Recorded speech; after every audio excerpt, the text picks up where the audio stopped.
판이 진짜 뒤집혔습니다.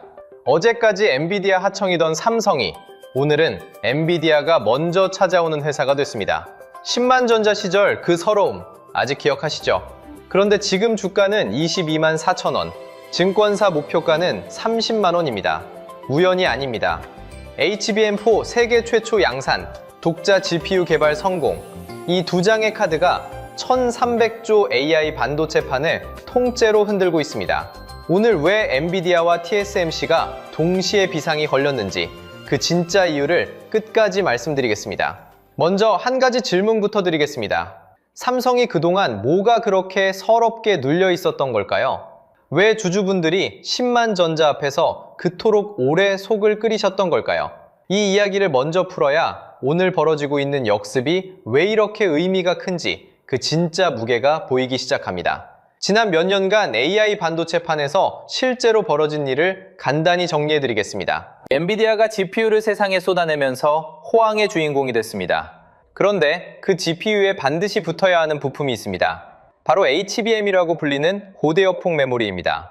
AI 칩이 데이터를 한 번에 빨아들이는 거대한 흡입관이라고 이해하시면 편합니다. 엔비디아 입장에서 HBM이 없으면 그 비싼 GPU가 제 속도를 못 냅니다. 그러니까 HBM 공급사가 누구냐는 건 AI 시대의 왕좌 옆자리가 누구냐는 질문과 거의 같은 말이었습니다. 그 옆자리를 누가 먼저 차지했느냐?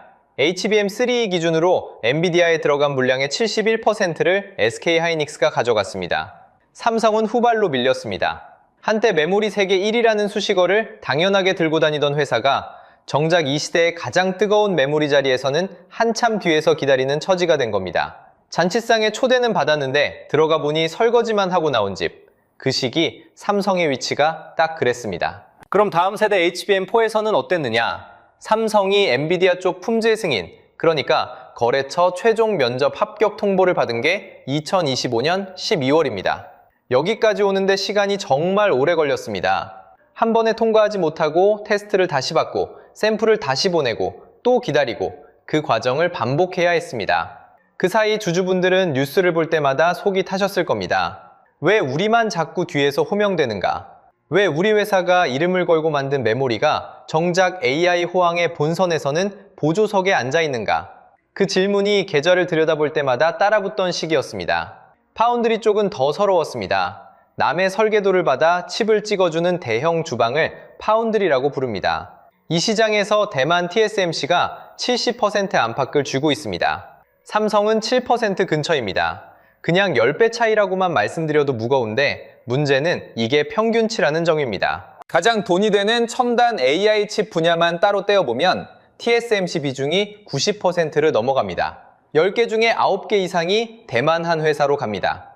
같은 반 전교 1등, 옆자리에 앉아서 노트 필기 빌려주는 역할을 20년 동안 해온 기분. 그게 최근 몇 년간 삼성 파운드리가 글로벌 시장에서 받아온 대접이었습니다. 이 시간을 주가로 환산해보면 상황이 더 선명해집니다. 삼성전자가 주당 10만 원을 처음 넘은 날이 언제인지 아십니까? 2025년 10월 27일입니다. 종가가 10만 1,900원이었습니다. 삼성이라는 이름값을 생각하면 너무 늦게 온 숫자입니다. 10만 전자 한번 보려고 주주분들이 얼마나 긴 시간을 버티셨는지 저는 댓글창을 볼 때마다 그 무게가 느껴집니다. 월급이 들어오면 한두 주씩 모으며 언젠가는 터진다고 스스로를 달래온 시간. 배당이 들어오면 다시 삼성전자에 꽂아 넣으며 평단가를 억지로 끌어내려 오신 시간. 그 시간의 총합이 10만 전자, 한 줄에 그대로 눌려 있었습니다. 배경에는 또 하나 무거운 사정이 있었습니다. 이재용 회장이 장기간 경영 일선에서 자리를 비워야 했던 시기가 있었습니다. 그 공백 동안 글로벌 빅테크들은 AI 투자를 공격적으로 늘렸습니다. 엔비디아는 GPU 한 세대를 또 뛰어넘었고 TSMC는 첨단 공정 격차를 더 벌렸습니다. 누가 잘못했다는 이야기를 드리려는 게 아닙니다. 구조가 그렇게 짜여 있었다는 말씀입니다. 한쪽에서는 총수 공백이 길어졌고 다른 한쪽에서는 경쟁사들이 시간을 벌었습니다. 의사결정 한 번이 늦어지면 공정 한 세대가 밀립니다. 반도체 산업이 원래 그런 곳입니다. 이 시간차가 쌓여 만들어진 격차가 방금 말씀드린 HBM 후발 71대 나머지 구도이자 파운드리 70대 7 구도입니다. 그래서 10만 전자 시절의 서러움은 단순히 주가 숫자 문제가 아니었습니다. AI 시대라는 가장 큰 판에서 우리 대표 기업이 주연이 아니라 조연 자리로 밀려나 있다는 그 구조 전체에 대한 답답함이었습니다. HBM 자리에서도 한 발 뒤, 파운드리 자리에서도 10발 뒤, 그 위치에서 하루하루 버텨오신 분들의 시간이 계좌에 고스란히 적혀 있었습니다. 이걸 단순한 투정이라고 말할 수 있는 분은 아마 삼성전자 한 주도 붙잡고 버텨보지 않은 분일 겁니다. 그런데 바로 이 지점에서 판이 움직이기 시작합니다. 2026년 2월 12일, 이 눌려있던 구도가 완전히 뒤집혔습니다. 그날 정확히 무슨 일이 있었는지 지금부터 보시겠습니다. 그래서 뭐가 바뀌었는지 눈에 보이는 증거를 지금부터 하나씩 보여드리겠습니다. 첫 번째 카드는 2026년 2월 12일에 나왔습니다. 이 날짜 꼭 기억해 주십시오. 삼성이 HBM4를 세계 최초로 양산 출하한 날입니다. 세계 최초라는 말이 그냥 수식어가 아닙니다. SK하이닉스도 마이크론도 아직 못 낸 물건을 삼성이 가장 먼저 창고에서 꺼내 엔비디아로 보냈다는 뜻입니다. 숫자로 한 번 더 확인해 드리겠습니다. 삼성 HBM4의 전송 속도는 11.7GBps입니다. 엔비디아가 요구한 속도는 10에서 11GBps였습니다. 요구치를 그냥 맞춘 게 아니라 위로 뚫고 올라간 겁니다. 10년을 설거지만 하던 집이 오랜만에 주방에 들어가서 요리를 내놨는데 사장이 먹어보고 눈이 커진 셈입니다. 두 번째 증거는 탑재처입니다. 이 HBM4가 어디에 들어가느냐? 엔비디아의 차세대 주력 AI 칩 베라루빈입니다. 2026년 하반기에 나옵니다. 지난 세대 HBM3E 때는 SK하이닉스가 71% 독점 공급을 했습니다. 그 자리에 이번에는 삼성이 들어갑니다. 공급자가 바뀐 겁니다. 어제까지 엔비디아 뒤만 따라다니던 삼성에게 엔비디아가 먼저 이번에는 자네 물건이 필요하다 하고 찾아온 순간입니다. 이게 첫 번째 카드입니다. 그리고 이미 한 달 반 전에 두 번째 카드가 먼저 깔려 있었습니다. 2025년 12월 25일 크리스마스에 삼성은 독자 GPU 개발 성공을 발표했습니다. 엑시노스 2600과 그 안에 들어간 삼성 엑스클립스 960 GPU입니다. 이 발표 한 줄에 얼마나 많은 의미가 담겨 있는지 차분히 말씀드리겠습니다. 지금 이 순간 세계에서 독자 모바일 GPU를 가진 회사는 5곳뿐이었습니다. 엔비디아, AMD, 인텔, 애플, 퀄컴. 여기에 삼성이 6번째로 이름을 올렸습니다. 한국 회사로는 최초입니다. 그 무겁다는 AI 반도체 시대에 칩의 두뇌 한 조각을 드디어 우리 손으로 설계해낸 겁니다. HBM 쪽도 같은 맥락으로 보시면 더 선명해집니다. 지구상의 HBM 반도체를 제대로 만드는 회사는 딱 3곳입니다. 삼성, SK하이닉스, 마이크론. 그 중에 2자리가 한국입니다. 그리고 그 3자리 중 세계 최초 HBM4 양산이라는 이름표를 이번에 가져간 회사가 바로 삼성입니다. 이 2장의 카드가 왜 시장을 뒤흔들었는지는 숫자 하나로 정리됩니다. 2026년 삼성의 HBM 매출 전망치는 24조 원입니다. 전년 대비 플러스 189%, 거의 3배입니다. 어제까지 삼성 메모리는 이제 한물 같다는 말까지 돌던 회사의 한 해 전망치입니다. 정리하겠습니다. 독자 GPU로 설계 능력을 증명했고 HBM4 세계 최초 양산으로 메모리 주도권을 가져왔습니다. 설계가 되고 메모리가 되면 그 다음 이야기는 자연스럽게 흘러갑니다. 설거지만 하던 식당 종업원이 어느 날 주방장으로 올라서고 그 다음엔 자기 가게를 내는 그림입니다. 판이 진짜 뒤집혔습니다. 그런데 사실 이건 표면입니다. 엔비디아와 TSMC가 진짜 두려워하는 건 따로 있습니다. 삼성 혼자만 가진 무기 이야기입니다. 자, 여기까지 들으시면 이렇게 생각하실 수 있습니다. HBM4 세계 최초 양산에 독자 GPU까지 나왔으면 그걸로 된 거 아니냐 하고요. 그런데 사실 이건 표면일 뿐입니다. 엔비디아와 TSMC가 진짜 두려워하는 건 따로 있습니다. 삼성만 손에 쥐고 있는 숨겨진 무기가 있는데요. 업계에서는 이걸 한 단어로 부릅니다.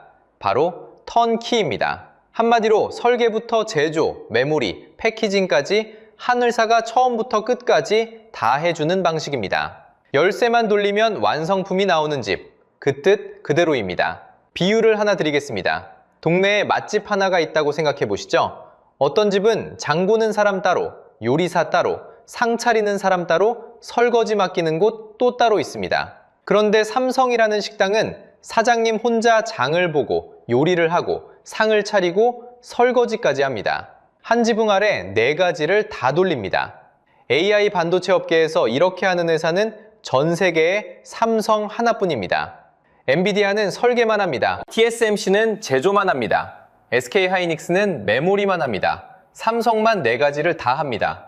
이게 바로 턴키입니다. 여기서 많은 분들이 놓치는 포인트가 있습니다. 삼성이 왜 갑자기 이 나노미터 공정 이야기를 그렇게 강조하는지 말입니다. 2025년 9월 삼성은 세계 최초로 2나노미터 스마트폰 칩 양산에 들어갔습니다. 엑시노스 2600이 그 주인공이죠. TSMC도 같은 해에 2나노미터를 시작했지만 스마트폰용 칩으로 먼저 양산 라인을 돌린 건 삼성이 처음입니다. 2나노미터가 뭐냐고요? 머리카락 굵기를 5만 개로 쪼갠 다음 그 한 가닥 위에 회로를 그리는 수준입니다. 이 정도 미세 공정을 돌릴 수 있는 회사는 지구상에 TSMC와 삼성 둘뿐입니다. 그런데 여기서 진짜 중요한 소식이 하나 더 붙습니다. 엔비디아가 얼마 전 인수한 그록의 AI 가속기, 이른바 그록3 LPU가 삼성 4나노미터 파운드리에서 생산되기로 확정됐습니다. 엔비디아가 직접 설계한 메이저 AI 칩을 삼성 파운드리에 맡긴 첫 사례입니다. 지금까지 엔비디아 AI 칩은 사실상 TSMC가 독식해왔습니다. 그런데 그 문이 열렸습니다. 삼성이 4나노미터에서 HBM4 베이스 다이까지 만들고 있으니 엔비디아 입장에서는 메모리와 로직과 패키징을 한 번에 맡길 수 있는 거래처가 하나 더 생긴 셈입니다. 왜 엔비디아가 움직였을까요? TSMC의 병목 때문입니다. TSMC는 첨단 AI 칩을 만드는데 꼭 필요한 코오스라는 패키징 라인이 있는데 이게 수요를 못 따라가고 있습니다. AI 반도체 주문은 쏟아지는데 포장할 공장이 모자란 겁니다. TSMC가 2026년에 쏟아붓는 설비 투자가 520억 달러에서 560억 달러, 역대 최대 규모입니다. 그럼에도 병목은 당장 해소되지 않습니다. 이 틈을 삼성 턴키가 파고듭니다. 고객 입장에선 메모리 따로, 로직 따로, 패키징 따로 돌며 시간을 허비하지 않고 삼성 한 곳에서 원스톱으로 해결할 수 있습니다. 전영현 DS 부문장이 최근 공개석상에서 로직 메모리 파운드리 패키징 원스톱이라고 직접 못 박았습니다. 이게 삼성의 턴키 선언입니다. 숫자로 한번 비교해 보시죠. 엑시노스 2600에 들어간 엑스클립스 960 GPU, 이 칩이 베이스마크 레이트레이싱 벤치마크에서 8321점을 기록했습니다. 같은 세대 스냅드래곤 엘리트 5보다 8% 앞섭니다. 모바일용 GPU 성능 경쟁에서 삼성이 처음으로 선두에 올라선 겁니다. 사실 엑스클립스 960은 AMD의 최신 RDNA4 아키텍처를 기반으로 삼성이 자체 설계 기술을 대폭 입힌 형태입니다. 100% 순수 자체 GPU는 아직 아닙니다. 완전한 자체 아키텍처는 2027년에 나올 엑시노스 2800부터입니다. 그래서 이번은 1단 로켓이고 진짜 2단 로켓은 내년 이맘때쯤 점화된다는 얘기가 나옵니다. 그럼에도 이번 턴키 조합의 파괴력이 왜 큰가? 삼성 GPU가 스마트폰에서 끝나지 않기 때문입니다. 로드맵을 보시면 스마트폰 다음이 XR 글래스입니다. 삼성이 연말 공개를 목표로 돌리고 있는 해안 프로젝트가 그 무대입니다. 그 다음이 자율주행차 인포테인먼트입니다. 자동차 한 대에 카메라와 센서가 수십 개 붙고 이걸 실시간으로 100프레임 수준에서 처리해야 하는데 여기에 삼성 GPU가 들어갑니다. 마지막 단계가 휴머노이드 로봇입니다. 로봇이 카메라로 본 장면을 뇌 속에서 이미지로 변환하는 그 인지 기능, 여기에 GPU가 박힙니다. 스마트폰, XR, 자동차 로봇, 이 4단계를 전부 삼성 턴키 한 줄로 꿰겠다는 구상입니다. 엔비디아와 TSMC가 왜 긴장하는지 이제 그림이 그려지시죠? 엔비디아는 설계 한 축, TSMC는 제조 한 축을 쥐고 있는데 삼성은 4축을 다 들고 있습니다. 한 축이 빠지면 거래가 멈추는 분업체계보다 4축을 한 회사가 다 돌리는 턴키가 납기와 단가에서 유리해집니다. 젠슨 황이 얼마 전 자체 행사인 GTC 2026 무대에서 삼성을 공개적으로 칭찬한 장면, 그게 빈말이 아닙니다. 삼성 턴키를 무시할 수 없는 수준까지 올라왔다는 신호입니다. 정리하면 이렇습니다. HBM4 세계 최초 양산은 1번 카드였고 독자 GPU는 2번 카드였습니다. 그 두 카드를 한 손에 쥐고 돌릴 수 있게 해주는 게 3번 카드, 턴키입니다.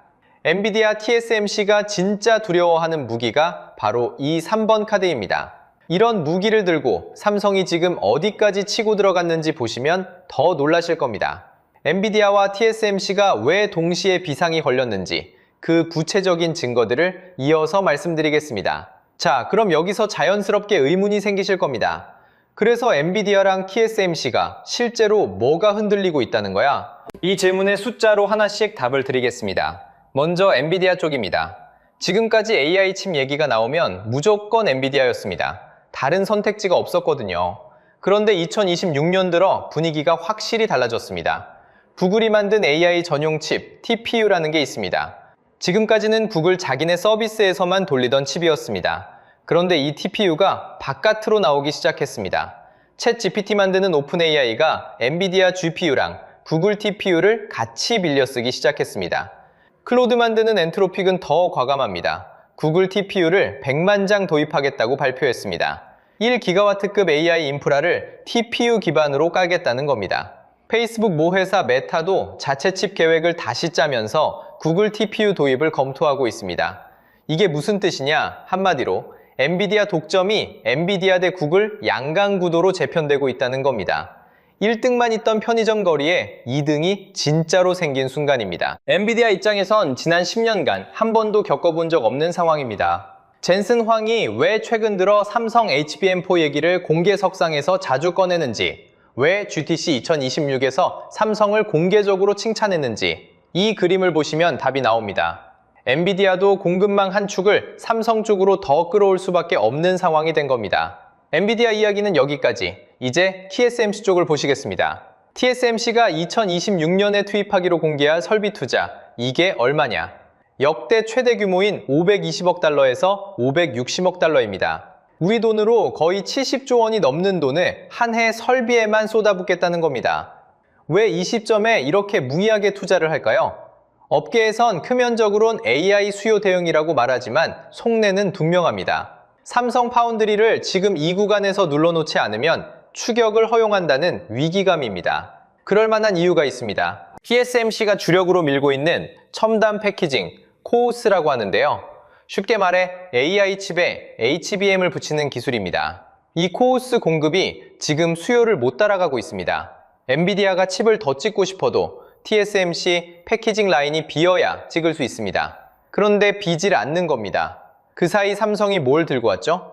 메모리와 파운드리와 패키징을 한 공장에서 다 돌리는 턴키입니다. TSMC 패키징 라인에서 몇 달을 기다릴 바에는 삼성에 통째로 맡기는 게 낫다. 이런 수요가 실제로 생기기 시작한 겁니다. 엔비디아가 자사 그록3 LPU 칩을 삼성 4나노미터 파운드리에 맡긴 것도 이 흐름 위에서 나온 결정입니다. HBM 쪽으로 가면 숫자가 더 선명합니다. 지금까지 HBM3 시장은 SK하이닉스 동무대였습니다.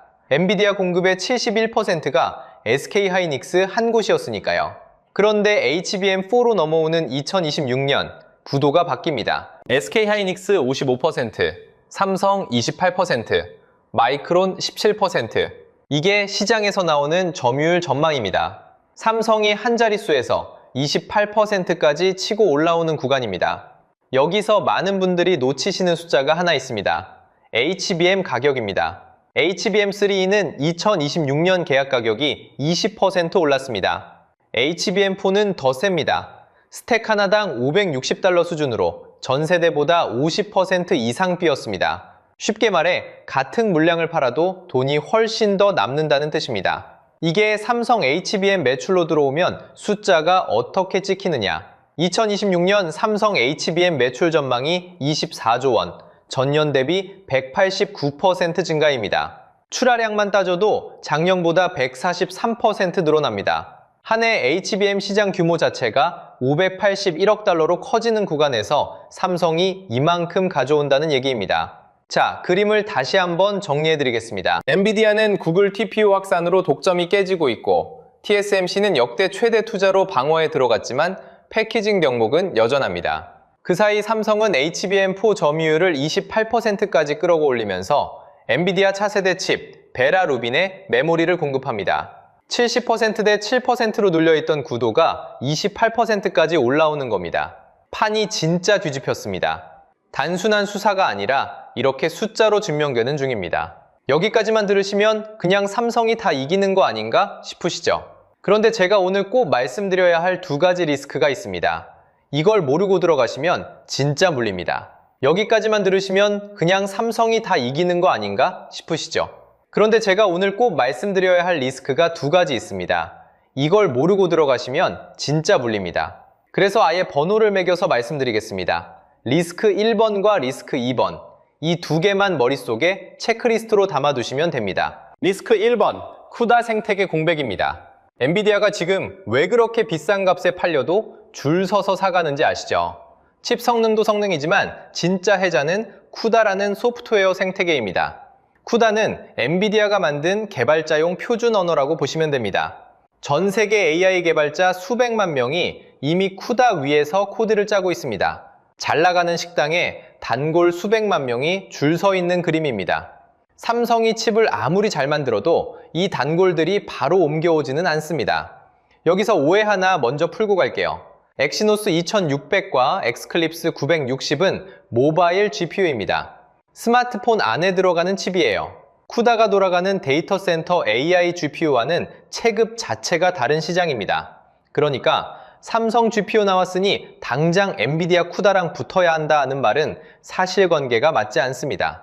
지금 시점에선 직접 경쟁 구도가 아닙니다. 그렇다고 쿠다 문제가 사라진 건 아닙니다. 삼성이 언젠가 데이터 센터용 AI 가속기로 올라가려면 이 벽을 반드시 넘어야 합니다. 삼성은 지금 투 트랙으로 움직이고 있습니다. 한쪽으로는 엔비디아의 HBM을 공급하면서 협력 관계를 유지하고 다른 한쪽으로는 삼성, 인텔, 구글, 퀄컴이 모여 만든 UXL 재단에서 오픈소스 쿠다 대안을 개발 중입니다. 시간이 걸리는 일입니다. 체크리스트에 담아두셔야 할 리스크가 맞습니다. 리스크 2번, 노란봉투법과 노조 파업입니다. 노란봉투법이 2026년 3월 10일 시행됐습니다. 그리고 2026년 4월 현재 전국 삼성전자 노조 4만 명이 파업을 진행하고 있습니다. 구도는 이렇습니다. 노조는 영업이익의 15%를 성과급으로 달라고 요구합니다. 회사는 10% 전액 투입에 업계 1위 달성 시 특별 포상을 붙여 13.5에서 14% 수준을 제시하고 있습니다. 숫자 차이는 크지 않지만 명문화 여부를 놓고 맞붙는 구조적 갈등입니다.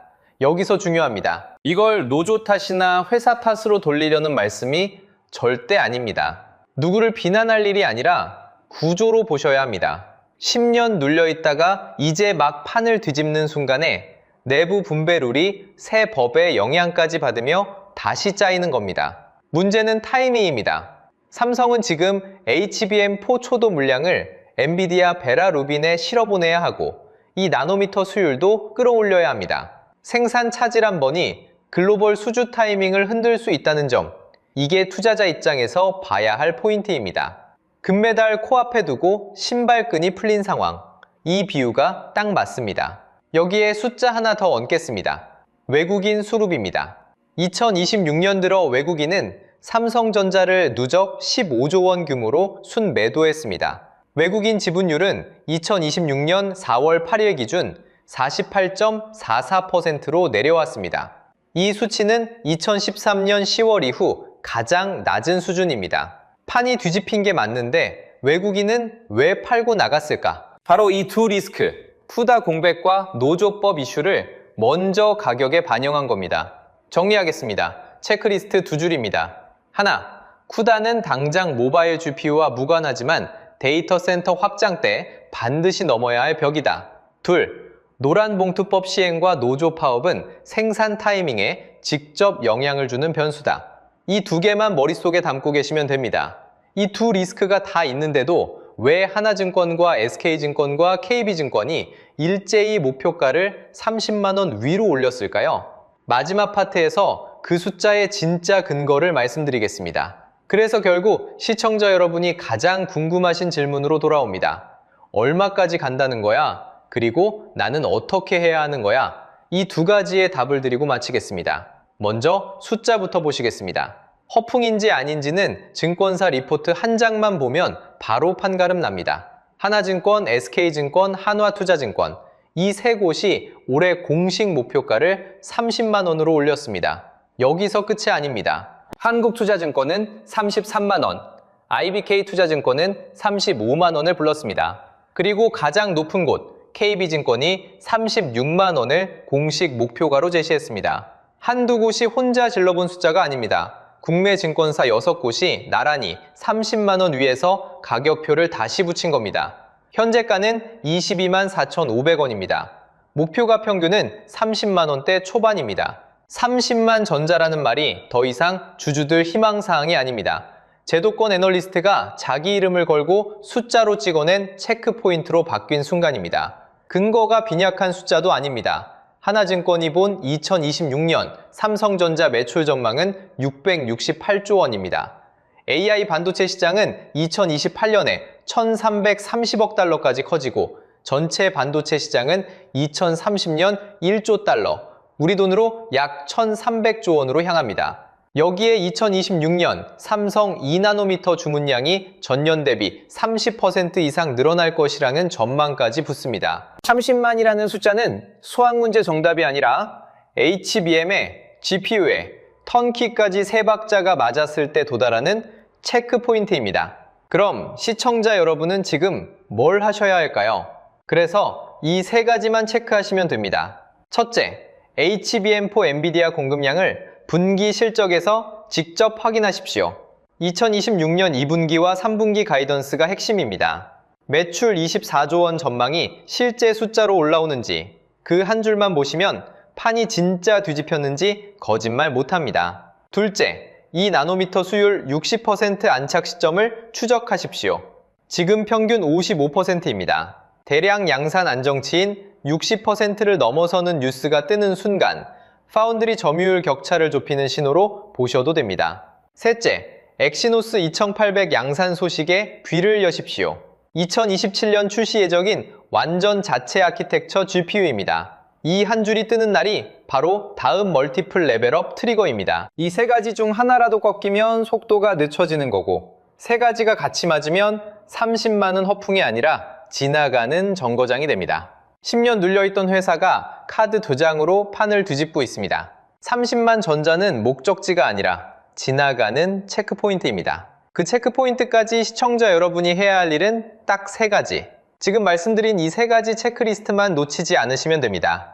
종목 리포트를 매일 들여다볼 필요도, 급등 뉴스에 흔들리실 필요도 없습니다. 정리하겠습니다. 판이 뒤집힌 진짜 이유는 딱 세 가지였습니다. HBM4 세계 최초 양산, 독자 GPU 개발 성공, 그리고 삼성만 가진 턴키 구조. 이 3박자가 맞물리면서 10년을 눌려있던 서러움이 2026년에 카드 2장으로 돌아온 겁니다. 물론 푸다 생태계 공백과 노란봉투법은 분명한 리스크입니다. 다만 이건 막연한 불안이 아니라 반기 실적과 파업 타결 여부로 직접 확인 가능한 변수입니다. 그러니 감정이 아니라 숫자로 보시면 됩니다. 오늘 이 이야기가 판단에 도움이 되셨다면 좋아요와 구독 부탁드립니다. 다음 영상에서는 엑시노스 2800과 1.4나노미터 로드맵이 왜 다음 레벨업 트리거인지 풀어보겠습니다. 감사합니다.